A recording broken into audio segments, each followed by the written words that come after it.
Hej, det her det er mig. Jeg hedder Lyn. Og jeg er en turbosnegl. Jeg elsker fart og tempo. Det her det er min bedste ven Slow. Hun er langsom, men rigtig klog. Vi elsker at lege sammen.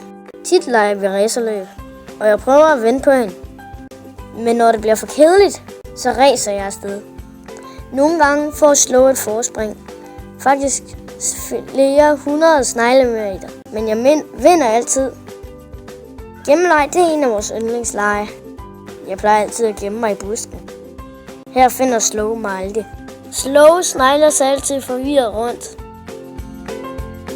Jeg kommer altid til at fnise, fordi hun ikke kan finde mig. En dag, imens jeg racer rundt, kommer Slow. Da jeg er i topfart, råber hun: "Stop, kom lige herover." "Hvorfor bruger du ikke din far til at blive en stjerne?" spørger Slow. "Det vil jeg gerne. Faktisk er det min drøm." Slow siger til mig: "Du kan godt."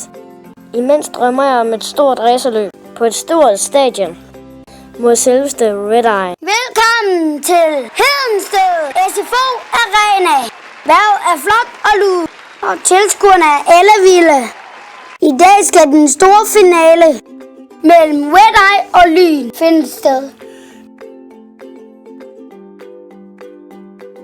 Vi går klar til start. Starten er gået.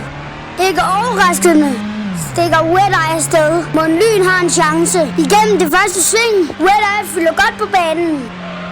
Lyn hælder ind og er med. Nu hvor de rammer skoven. Red Eye skyder høj fart. Hvad er nu det? Lyn bliver ramt af flammen. Lyn ændrer kurs. Pas på træet. Vildt. Lyn vender rundt i luften, men er på rette køl igen. Lyn kan stadig skinte Red Eye. Den lille snegl hænger godt på.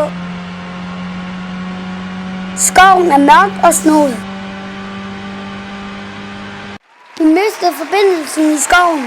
Tilskuerne venter spændt på de to snegle igen ankommer til arenaen. Stemningen er fantastisk. Her kommer de. Red Eye i front.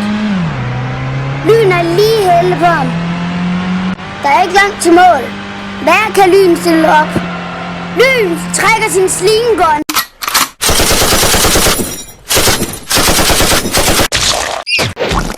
Pas på, Red Eye!